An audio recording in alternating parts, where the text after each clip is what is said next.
Bezrat Hashem, on va commencer ce soir l'étude d'un texte du Zohar très très complexe. Ça fait partie des strates les plus compliquées du Zohar.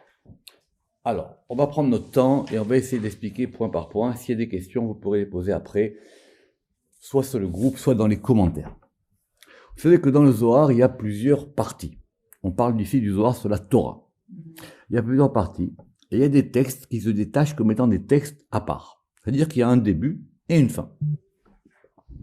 Ces textes, ils sont connus et ils sont en général d'un niveau plus compliqué et même très compliqué.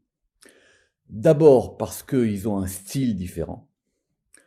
Deuxièmement, comme je viens de dire, mais c'est pas rien, parce qu'ils fonctionnent comme une unité textuelle en soi. Ils ont un style, ils ont un vocabulaire, et ils ont donc une portée différente. Le texte qu'on va commencer à faire ce soir, et c'est vraiment un défi qu'on se lance, c'est un texte qui s'appelle Sifra des Tzniuta. Donc on va tout expliquer doucement. Ce texte, il se trouve dans Parashat Teruma, 176a, et il va durer quelques folios, c'est pas très long. Ce texte, il est connu à tel point qu'effectivement, il a été même édité à part, qui devait peut-être probablement avoir des manuscrits à part aussi, avant qu'il soit inséré et qu'il fasse partie du corpus du Zohar. Pourquoi est-ce qu'il est dans Parashat Teruma? Tiens, on va commencer par ça. Pour deux raisons. Une simple, c'est qu'à un moment donné, dans Parashat Teruma, on va le citer. Et comme on cite à ce moment-là le Sifra du Tzniuta, donc on va mettre le texte. D'accord. Ça arrive au Zohar souvent de citer d'autres textes.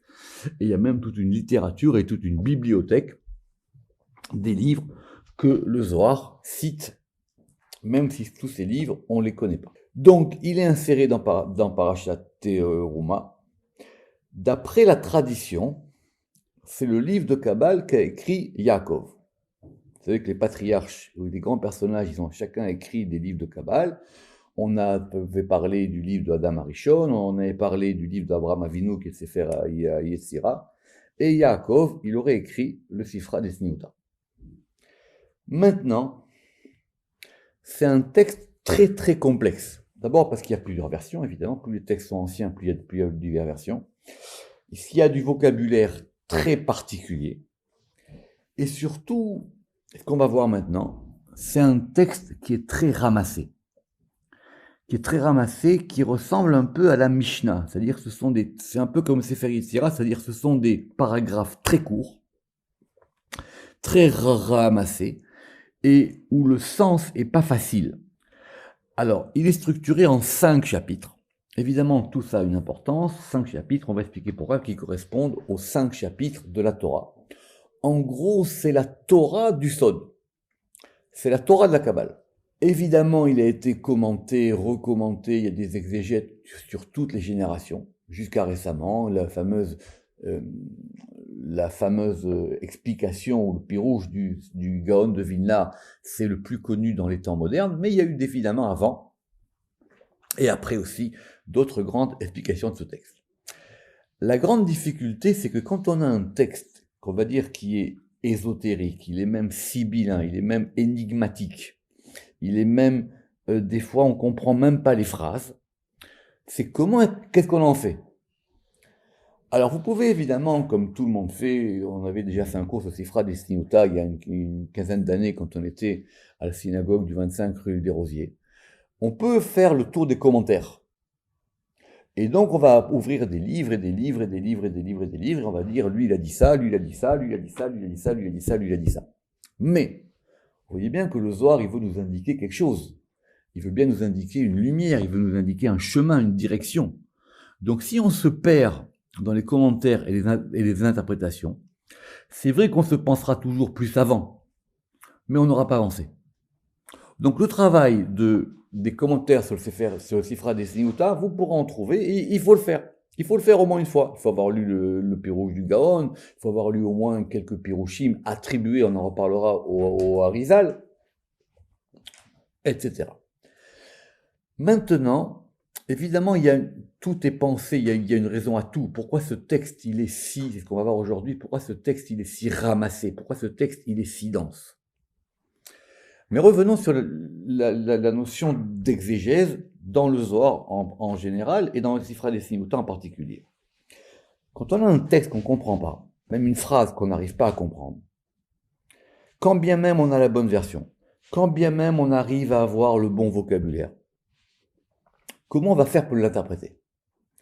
Donc il faut une grille de lecture. C'est un grand sujet dans le Zohar. Quelle grille de lecture on va adopter? Évidemment, on parle de lecture de chez nous, fait par des grands maîtres juifs. On ne parle pas des lectures ésotériques et externes, celles-là, elles ne nous intéressent même pas. Donc on parle de comment est-ce que les grands maîtres de la tradition, ils ont compris ce texte, ils l'ont interprété. Évidemment, tout le monde a compris, vous dites bien que, je répète que si ce livre-là, il est attribué à Yaakov Avinu, c'est pas n'importe quoi.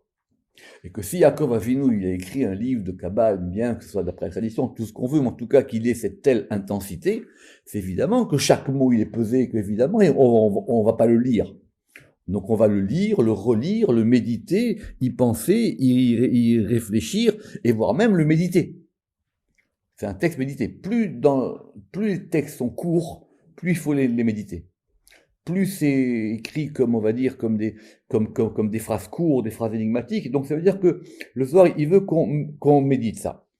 Donc concernant ces grilles de lecture, alors évidemment, chaque école de Kabbale, on va dire, elle va poser sa grille de lecture. Et elle va dire, ben ça correspond à ça. Donc dans la Kabbale lourianique, on va dire, eh ben ça c'est lié à ça, à ça, à ça. Dans la Kabbale dite lituanienne, on va dire c'est lié à ça, à ça, à ça. Et dans la Kabbale du Ramak aussi, on dira c'est lié par rapport à tel ou tel degré qui est la Kabbale propre. Autrement dit, on va poser une grille de lecture sur le texte.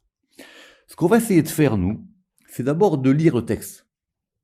Vous vous rappelez qu'on avait fait ça aussi dans un texte très très compliqué il y a très longtemps qui s'appelle Arimat Yadai Slotin, dans Parashat Noach, qui était cette fameuse prière de Rabbi Shimon, où Rabbi Shimon il élevait les mains vers le ciel et il faisait une prière très très complexe. Et à l'époque j'avais dit qu'il fallait d'abord lire le texte pour lui-même.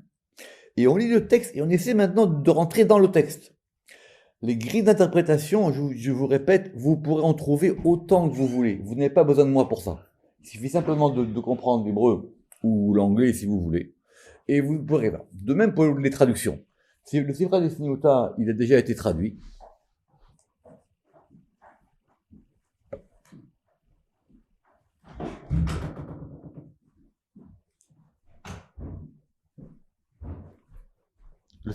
Je répète, le Sifra des Sinimuta, il a déjà été traduit de nombreuses fois. Je remercie Franck qui m'a envoyé plusieurs traductions. Je pourrais vous les envoyer.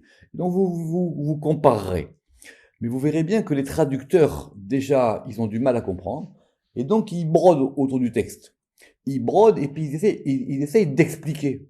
Mais on ne vous demande pas d'expliquer. On vous demande d'abord de traduire. Donc quand vous mélangez l'explication et la traduction, effectivement vous êtes à côté. Parce que vous pensez donner au lecteur une explication. Mais qui êtes-vous, vous, pour dire j'ai compris le Sifra des Sinimuta?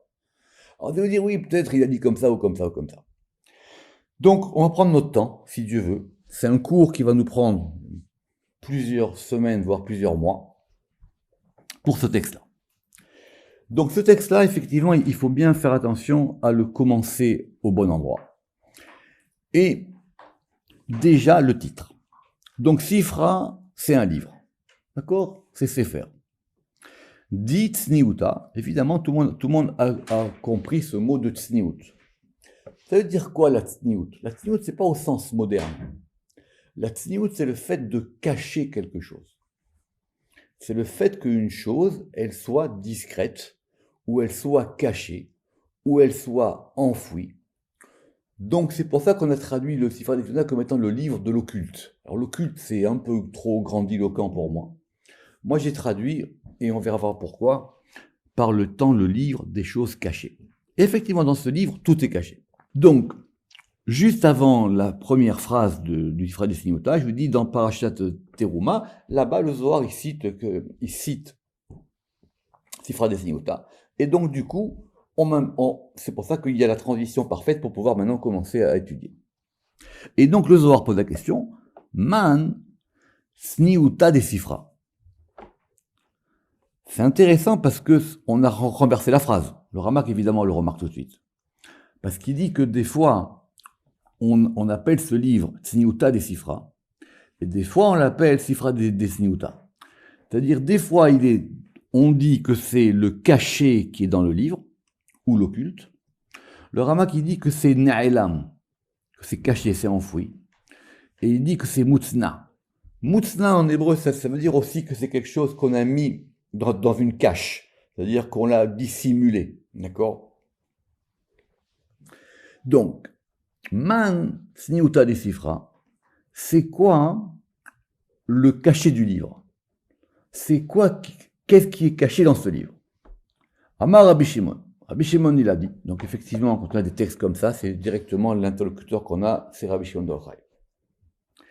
Chamisha Pirkin, il y a 5 chapitres. Et ces 5 chapitres, Chamisha Pirkin Inun, des Chelilan qui sont totalisés, ou qui comprennent, ou qui sont compris, Be'echal Rav, dans un grand palais. Autrement dit, on a, toujours voir le texte, on a un grand palais, et dans ce palais-là, évidemment, le palais, on sait ce que c'est, maintenant on a une idée, on a vu les chalot et tout ça. Donc ce sont des demeures divines, et dans ce grand palais, sont compris ces 5 parties du Sifra des Tzniuta. Donc la structure du Sifra des Tzniuta, évidemment, est très importante. Et ces 5 chapitres qui sont dans ce grand palais, où Malian Kolara, ils remplissent toute la terre. Donc c'est dans un endroit déterminé, mais ça remplit tout. Ça veut dire que ça englobe tout. Ça englobe toute la perspective maximum qu'on pourrait avoir pour la compréhension des choses. Tout de suite, c'est le Zohar. Amar Rabbi Yehuda. Rabbi Yehuda, il dit, si c'est comme ça, j'ai une question. On n'est pas encore rentré dans le livre. Mais c'est intéressant pourquoi le Zohar, il a posé tout de suite cet dialogue, on va dire, ce dialogue au départ. C'est-à-dire, si ceci, c'est-à-dire ces 5 chapitres du Sifra des Tzniuta, ils totalisent tout. Donc si ceci totalise, Mikul et Wadifi, donc c'est mieux que tout. Si j'ai toute la Kabbale en 5 chapitres, pourquoi je vais prendre des milliers de pages de Zohar? Ça me suffit. Si j'ai tout là-dedans, ça me suffit. J'ai tout là-dedans. Donc vous comprenez la question, Mikul Wadifi, ça veut dire que littéralement, j'ai besoin que rien d'autre. La vérité, c'est une très grande question. Parce qu'aujourd'hui, on a trop de livres. On a des bibliothèques, des bibliothèques, des bibliothèques. Vous croyez que Moshe Rabbeinu, il avait une bibliothèque? Moshe Rabbeinu, ça se trouve, il avait un livre, une méditation, une parole, un verset. Et ça suffit. Les gens, ils cherchent à être savants. Mais c'est pas en savant qu'on devient sage. Quand quelqu'un, il y a un rat qui m'a dit ça il y a très longtemps, avant, quand quelqu'un, il voulait apprendre quelque chose de son maître, qu'est-ce qu'il faisait? Il dit, tu sais quoi? Prends un verset, va 6 mois dans le désert et tu reviens. Pas besoin d'avoir des livres et des livres et des livres et des livres. Tu prends un verset et tu fais que ça pendant 6 mois. C'est tout, ça suffit. Pourquoi j'ai besoin de rajouter? Parce que le but, c'est pas de savoir. Le but, c'est au moins de comprendre ou d'être en adhésion ou d'être sous l'influx, comme il va dire à Abou Lafia, de la lumière divine. Alors oui, je vais apprendre des choses, mais est-ce que ça va vraiment te faire donner dans ta vie quelque chose de neuf et de nouveau? Donc c'est une grande question. Si tu me dis, et encore une fois, le livre, on n'a même pas commencé à l'ouvrir, hein. Rabbi Yehuda dit à Rabbi Shimon, si tu me dis que dans ce livre, il y a tout, alors ça me suffit. C'est-à-dire, autrement dit, pourquoi maintenant tu as tout le reste? Amar Rabbi Shimon Achiou. Rabbi Shimon, il a dit, oui, tu as raison, il y a tout. Il y a tout. Celui qui a Sifra des Tzniuta, il a besoin de rien d'autre. Il y a tout là-dedans. Simplement, les man de Aal venafak, pour celui qui est rentré et qui est sorti. C'est quoi cette expression? C'est une expression qu'on retrouve souvent. Ça s'adresse aux gens qui réussissent dans l'étude de la Kabbale. Ça veut dire qu'ils entrent et ils peuvent sortir. D'où on trouve ça? On trouve ça, si vous vous rappelez, dans les cas qui sont rentrés dans le Pardestre, dans Rabbi Akiva, et là-bas c'est marqué que certains ont pu rentrer et sortir. Que d'autres, évidemment, ils n'ont pas rentré, ils sont sortis en paix, dit le texte, et donc après ils ont été un peu perturbés par ça. Autrement dit, c'est une manière. Alors, il y a beaucoup une grande littérature. Ça veut dire quoi de rentrer et sortir? Ça veut dire d'être capable de prendre des choses et de les faire sortir après. Autrement dit, de vivre avec. Ulman de la alvenafak lavachi. Mais pour celui qui n'est pas entré, qui est sorti, lavachi. Non, c'est pas pareil. Pourquoi? Lui, il aura besoin de centaines de livres. Oui, lui, il aura besoin de plein de livres. Donc, c'est pas pour tout le monde. L'étude de la Kabbale, je me rends compte maintenant, elle n'est pas faite pour tout le monde. Il y a beaucoup de gens que ça intéresse. Comme il a dit l'autre, il y a beaucoup d'appelés. Et c'est marqué que Rabbi Shimon, il a dit que j'ai cherché des gens qui s'appellent des Bene Aliyah. J'ai cherché des gens qui soient des gens de hauteur. Mais j'en ai trouvé peu. Donc, et je vois, moi, il y a beaucoup de gens qui s'intéressent à la Kabbale. Ça dure 1 an, 2 ans, 3 ans, 4 ans. Et après, on les voit plus. C'est fini. Ça n'intéresse pas. Peut-être ils ont appris des choses, etc. Mais c'était pas pour eux. Ou ils n'ont pas voulu travailler, ou ils n'ont pas voulu se mettre dans la chose elle-même. Donc, pour celui qui n'est pas rentré et sorti, c'est pas pareil pour lui. Si vous vous en rappelez, ça, on l'avait vu dans le Pardes. Le Ramak, il a ramené cette petite introduction, dont on va voir même la suite. C'est dans Shar à Otiot, c'est à la fin du Perek Sheni. À quoi il est fait allusion ici, d'après le Ramak? Vous savez qu'il y a eu 2 hydrotes, il y a la Hydra Rabba, il y a la Hydra Zuta. Or, dans la Hydra Zuta, évidemment, elle se termine par la mort de Rabbi Shimon, mais la mort de Rabbi Shimon, c'est un jour de joie. Et par contre, la Hydra Rabba, il y a eu un petit épisode. Dans la Hydra Rabba, il y a des gens qui sont morts pendant la Hydra Rabba. Alors le Zohar, il dit là-bas à la fin qu'ils ne sont pas morts parce qu'ils ont fait des bêtises ou parce qu'ils ont fait des fautes, mais parce que c'était leur moment. Et qu'ils ont atteint à ce moment-là ce qu'ils devaient faire dans leur vie. Et donc ils sont morts. Donc les gens qui sont rentrés dans la Hydra, c'est-à-dire qui ont rentré dans cette assemblée, la grande assemblée, tout le monde n'est pas sorti. D'accord? Et il y a leur nom là-bas. Et c'est que là-bas c'est marqué qu'ils sont rentrés à 10 et qu'ils ils sont sortis à 7 et qu'il y en a 3 qui ont disparu. Et donc, pour nous expliquer ça, on va commencer par un matelas. C'est quoi un matelas? C'est un exemple. Donc c'est Rabbi Shimon qui donne cet exemple. Cet exemple, évidemment, je répète, Zera Sinuta, il a été lu, relu, etc. Donc il y a une grande littérature là-dessus. Et il a fait évidemment couler beaucoup d'encre et il faut d'abord qu'on le médite. Alors, les barnaches. Ça ressemble à un homme, Avad Yure Benetourin, qui habitait dans les montagnes. Une personne, elle habite dans les montagnes, elle est éloignée de la civilisation, des villages, elle est en train de méditer dans des montagnes. Velo Yada Bediure Mata, et il ne savait même pas qu'il y avait des villages en bas. Toute sa vie, il a habité dans les montagnes, et il ne sait même pas en bas ce qui se passe dans la civilisation, les gens, qu'est-ce qu'ils font, comment ils vivent. Et comment il faisait pour se nourrir? Il plantait du blé. Le blé, il germe, et il mangeait le blé tel quel. D'accord? Goufaïou, ça veut dire que littéralement, il est mangé dans leur corps, c'est-à-dire il est mangé entier. Il mangeait du blé sec, comme ça, et évidemment, avec comme ça, on peut vivre.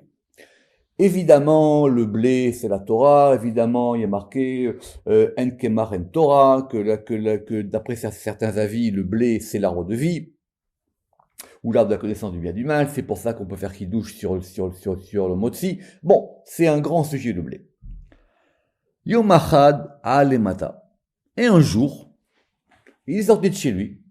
Il était voir ce qui se passait dehors. Donc il est rentré dans un village. Akrivule Nahamatava, et on lui a apporté du bon pain. Alors c'est intéressant, encore une fois, dans les textes de Zohar comme ça, il faut qu'on soit précis sur chaque mot. Ça veut dire, il descend en ville, pourquoi est-ce que la première chose que les gens ils font, c'est lui apporter du pain? En peut-être ça veut dire qu'il était connu, ou qu'il avait quelque chose, ou qu'il y avait un sens de l'hospitalité important, évidemment, c'est une question. En tout cas, on lui a apporté du pain, devant lui, du bon pain. Amaraou Barnash, Denalema. De sa vie, lui, il n'a jamais vu de pain. Donc il a dit ça sert à quoi? Ça sert à quoi? Il n'a jamais vu de pain, lui, il a vu que du blé toute sa vie. Ça sert à quoi? Denalema. C'est intéressant parce que, littéralement, ça veut dire, cela, c'est fait pourquoi? Ça a quel but? Amrou, Nama ou les Michal. Ils ont dit ça, c'est du pain, et c'est fait pour manger. Évidemment, le pain, d'accord, on connaît toute cette histoire-là, le pain, tout ce qu'on a fait, c'est le Beret Amazon, etc. Achal Vetaam, l'Echada l'Echeke. Il a pris, il a mangé, il a goûté, il a dit, waouh, c'est bon ça le pain. Amar, ou Mimait Avida. Il a dit, mais avec quoi vous faites ça? Comment vous faites ça? Amrou Mechitin. Ils ont dit, avec du blé. Ah, mais le blé, lui, il connaît le blé.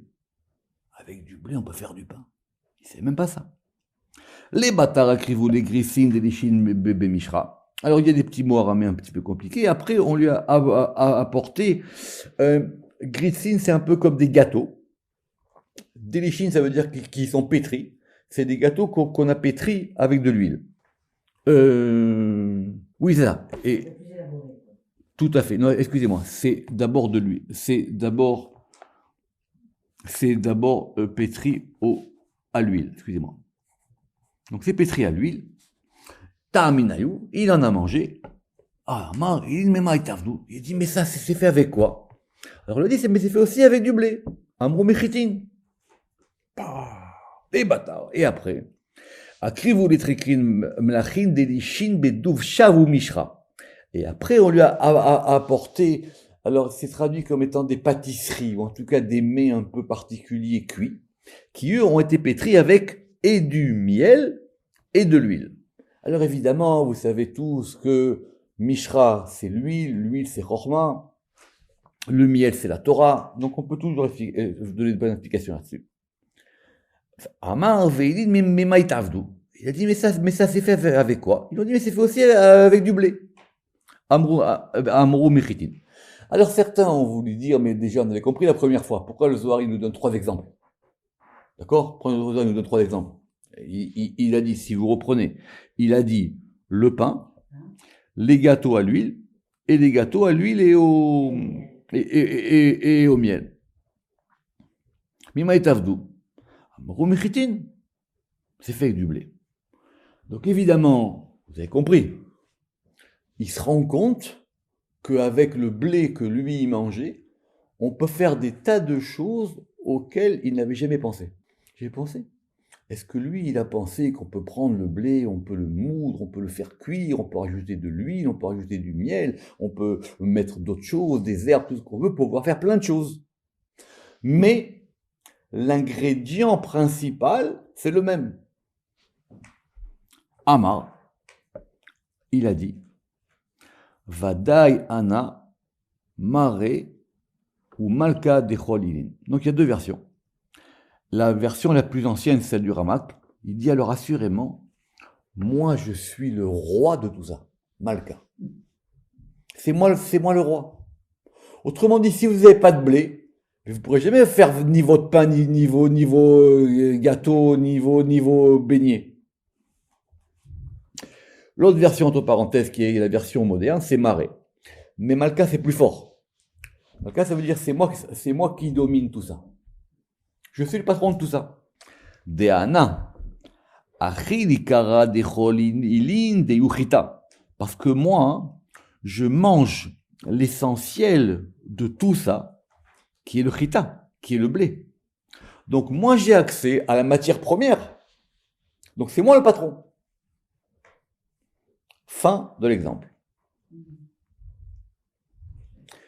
Begin, et on passe ici en 176b.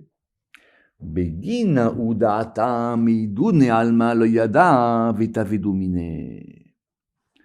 À cause de ce qu'il a pensé, ou à cause de son opinion, Ils ne connaissaient pas les délices du monde, ve'itavidu miné, et ils ont été perdus pour lui. Autrement dit, il lui manque quelque chose. Il lui manque quelque chose. Oui, tu as du blé. Très bien. Ton blé, c'est l'élément principal. Mais si maintenant, tu ne sais pas tout ce que ça entraîne, alors tu es passé à côté. C'est comme dans la vie. Les gens, vous leur donnez un conseil, mais ce conseil, il n'applique pas. Les gens, vous leur donnez un principe, mais ce principe, ils ne voient pas les répercussions. Ils ne sont pas capables de le faire rentrer dans tous les détails. C'est vrai que vous avez la chose, mais cette chose-là, elle est brute. Elle n'est pas comme le blé qu'on cassé, qu'on l'a cuit, qu'on l'a frit, qu'on a laissé reposer, et on a mis de l'eau, et on a mis de la levure, et tout ça pour faire du pain. Car, conclusion, Mandenakit klala, celui qui va prendre le klala, c'est-à-dire le principe ou la totalité. Vela yada bekuleu idunin dimianyan, et qui ne connaît pas tous les délices dimianyan, j'ai hésité, c'est pour ça que j'ai mis un point d'interrogation, je ne sais pas encore ce que ça veut dire, ou en tout cas je comprends l'idée, ça veut dire des délices qui en découlent. Des nafkin meaou klala, qui sortent de ce principe. Très bien. Or, nous, qu'est-ce qu'on va faire maintenant dans le Sifra des Sinuta? On va voir le blé ou on va voir les beignets? On va voir le blé. On va voir le blé. C'est ce qu'il a dit Rabbi Shimon. Comprendre le blé lui-même, c'est pas pour tout le monde. Les gens, ils préfèrent avoir des gâteaux.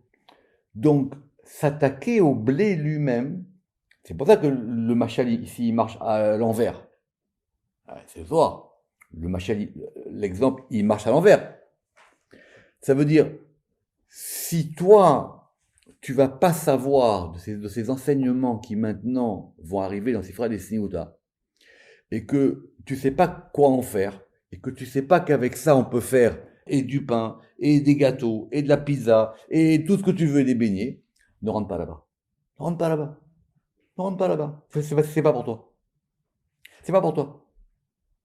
Et la vérité, ce machal, il est tellement exact que quand on voit les commentateurs sur Sifra des Sinuta, on se dit, mais eux aussi, il aurait mieux fallu qu'ils aient des beignets.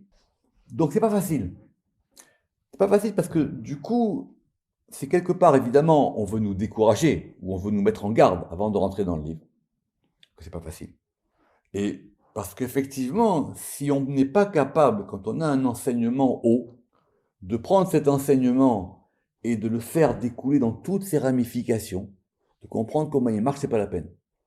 Entre vous et moi, pourquoi les gens aujourd'hui, ils aiment des cours de Torah comme ça, rapides? Parce qu'ils aiment des beignets, ils veulent du tout près. C'est ça. C'est tout. Plus vous allez monter haut, plus c'est compliqué. Et on peut les comprendre. C'est ce qu'il a dit ici. Maintenant, lui, il a dit, moi je suis le roi de ça. Moi je suis le roi de ça. Non. C'est vrai et c'est pas vrai. C'est vrai que si toi tu as la matière première, alors tu as tout. Mais si tu sais rien en faire, si elle te sert pas dans ta vie, si elle te permet pas d'avoir une direction, de vivre avec ça, de décliner ça, alors ça sert à rien. Va à la boulangerie. Va à la boulangerie. Va acheter des chocolatines et puis ça suffit pour toi. Voilà l'explication que le Rama qui donne là-bas, je vous ai dit dans la porte 27 à la fin du chapitre 2. Aval. Mishelo nichnas, celui qui n'est pas rentré. Velo yada al-damot shenigalusham, lo yuchal il ne pourra pas profiter des secrets qui sont dans cette manière-là. Et veimshin mashal el avenakfar, et donc le Sifra des Sinuta, il nous a ramené cette allégorie. Vechen vadai, yasigu mishil mod batora shebirtav. Et effectivement, quelqu'un qui va étudier la Torah qui est écrite,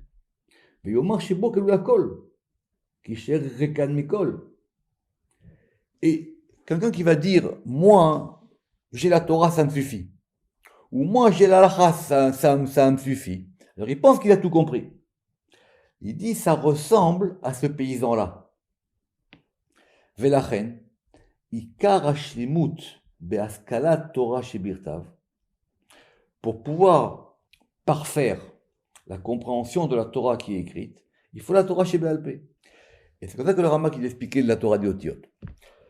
C'est intéressant parce que ce machal, il marche dans les deux sens.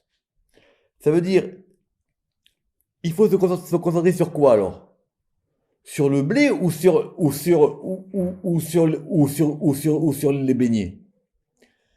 Mais vous voyez bien que, par exemple, aujourd'hui, ils font ce qu'on appelle de la cuisine, pour prendre l'exemple du Zohar. Aujourd'hui, ils font de la cuisine ou de la pâtisserie moléculaire.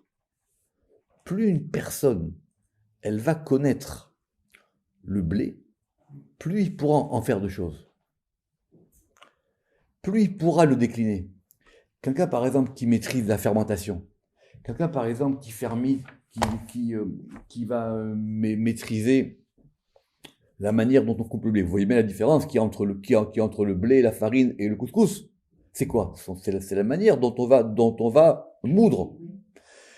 Donc, c'est quoi qu'il faut chercher?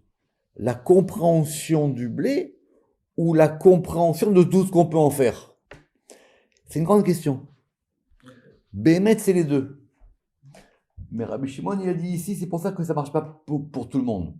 Je répète, Rabbi Ouda, il lui a dit, mais si c'est comme ça me suffit. Oui, Habibi, attention.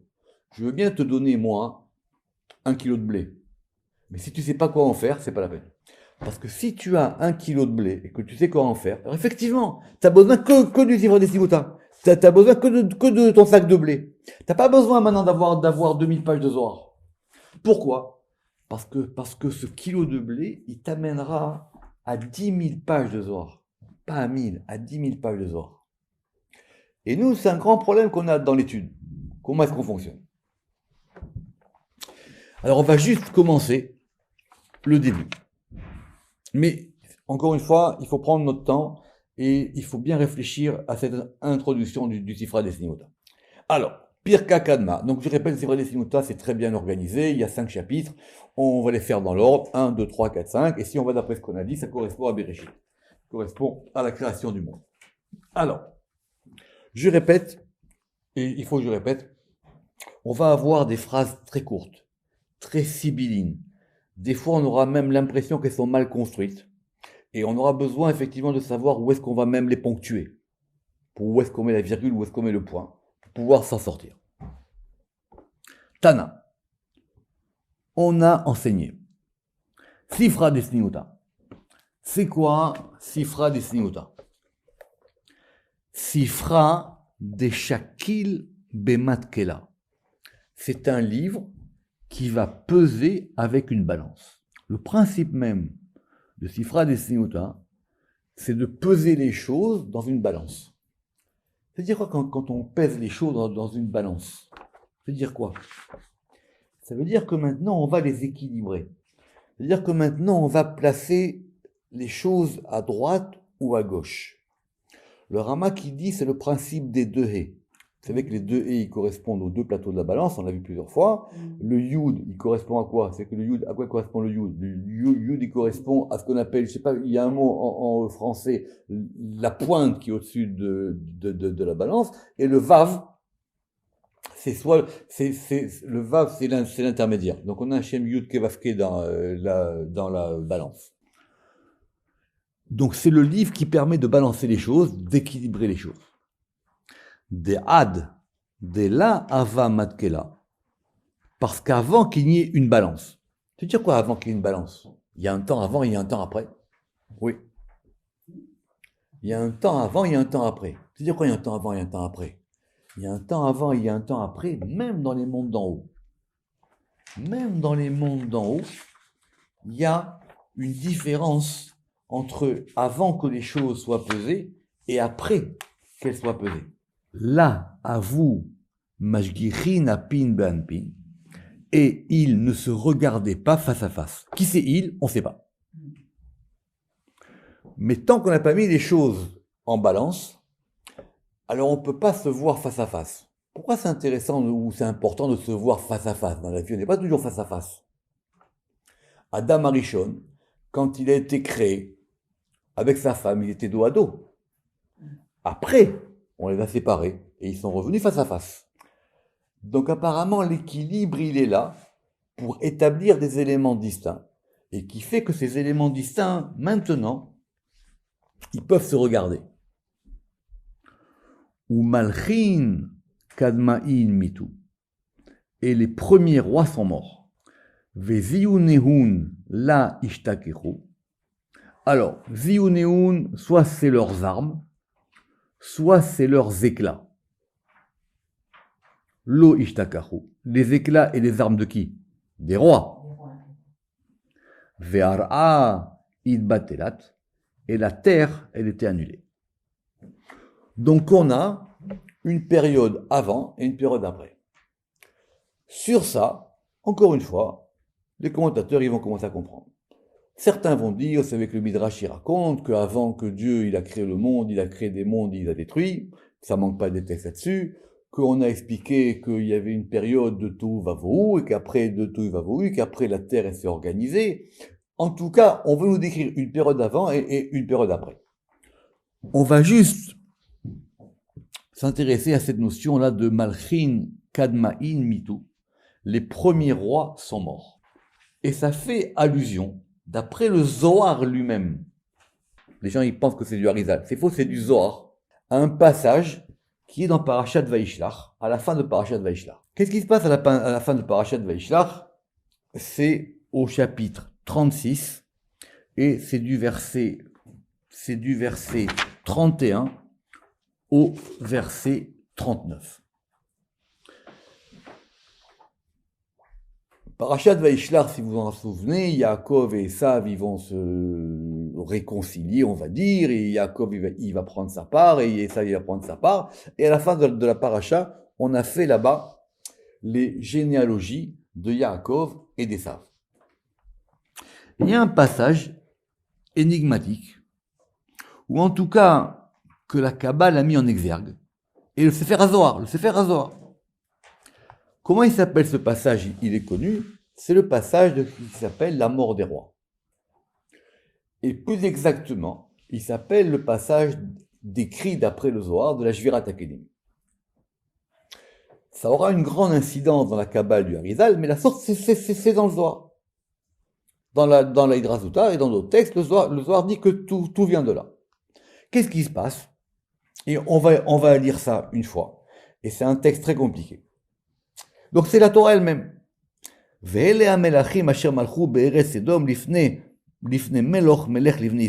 voici les rois qui ont régné dans la terre de Édom. Donc on parle de qui? De Édom, c'est-à-dire de la descendance de Esav. Qui ont régné dans la terre de Édom. L'ifne meloch meler, avant que ne règne un roi pour les Bnei Israël. Quand c'est qu'il va venir le roi pour les Bnei Israël? Pas dans la Torah, beaucoup plus tard. Donc pour la Torah maintenant, elle nous dit, voici les rois qui ont régné pour Édom, avant qu'il n'y ait un roi pour Israël. Vous lirez Rashi si vous voulez par rapport à ça. Et on va les citer. Vaïmloch be'Édom, a régné sur Édom, Béla ben Biour, un roi qui s'appelle Béla ben Beor. Veshem Hiro Dinava. Et le nom de sa ville, ça s'appelle Dinava. Vayamot, et il est mort. Il est mort, Bala. Vaïmlor Tartav, et a régné à sa place ou en suivant. Yovav ben Zerach, Yovav fils de Zerach, mi Botra, de Botra. Vayamot Yovav, Yovav il est mort. Vaïmlor Tartav, et a régné à sa place. Husham de Meretz Atemani du Yémen. Vayamot Husham il est mort. Vayamlor Tartav et a régné à sa place Hadad ben Bedad, il s'appelle Hadad ben Bedad. Amake et Midian bisde Moav, et c'est lui qui a combattu Midian dans le champ de Moav. Veshem Hiro Avit, et le nom de sa ville c'est Avit. Vayamot Hadad il est mort. Vayamlor Tartav et a régné à sa place Samla mi Masreka. Samla d'une ville qui s'appelle Masreka. Vayamot Samla il est mort. Vayamlor Tartav et a régné à sa place Shaoul mais Rechovot Anar. Shaoul qui est le roi des rives du fleuve. Vayamot Shaoul il est mort. Vayamlor Tartav Baal Hanan ben Arbor. Et a régné à sa place un roi qui s'appelle Hanan ben Arbor. Vayamot Baal Hanan ben Arbor, il est mort Baal Hanan ben Arboch, Vayemlor Tartav, Adar. Et a régné à sa place Adar. Veshem Hiro, et le nom de sa ville, Paou. Paou. Veshem Ishto, et le nom de sa femme, Me'etavel. Bat Matred. Be'etavel, la fille de Matred. Bat Mezaav, la fille des eaux de l'or. Point. C'est tout. Alors, c'est très compliqué. Pourquoi ils sont morts? Qu'est-ce qui fait qu'ils meurent les uns après les autres? Vous comprenez bien que si c'est des rois, par exemple, à chaque fois, ils ont tous une ville différente. Donc, ils ne règnent pas au même endroit. Il y a une ville différente. Et effectivement, comme vous l'avez remarqué, le dernier, il ne meurt pas. Le dernier, il ne meurt pas. Vayimlor Tartav, Adar, le nom de sa ville, c'est Paou. Et pour lui, on va citer une femme. Évidemment, chacun des noms est bizarre. D'où on sort ces noms? C'est quoi ces noms? Que celui-là, il s'appelle de Din Ava, et celui-là, il s'appelle Ben Zerach. Alors évidemment, il y a des noms qu'on connaît, pour ceux qui font un peu de Bible. Botra, on sait où c'est. Teman, on sait où c'est. Avid, c'est plus compliqué. Rehovot Anar, ça veut dire quoi? Shaul Rehovot Anar. Il s'appelle Saül, évidemment, c'est pas le Saül biblique, c'est pas celui-là. Il s'appelle Saül des rives du fleuve. Et le dernier, Hiro, Veshem Ishto, Me'etavel, Bat Matred, Bat Mezav, et elle s'appelle la fille des eaux, mais Maïm, Zav. Le Targum, il dit, c'est la fille de celui qui fond l'or, de celui qui fait la fonte de l'or. Alors ça, c'est expliqué dans le Zohar de façon très, on va dire, à la fois technique et à la fois obscure, ou en tout cas pas claire, dans la Hydra et dans d'autres passages. Mais donc, il y a bien quelque chose qui a fait que il y avait des problèmes. Et ces problèmes-là ont fait que ces rois sont morts. Or ça, c'est parce qu'il n'y avait pas encore de balance. On va relire.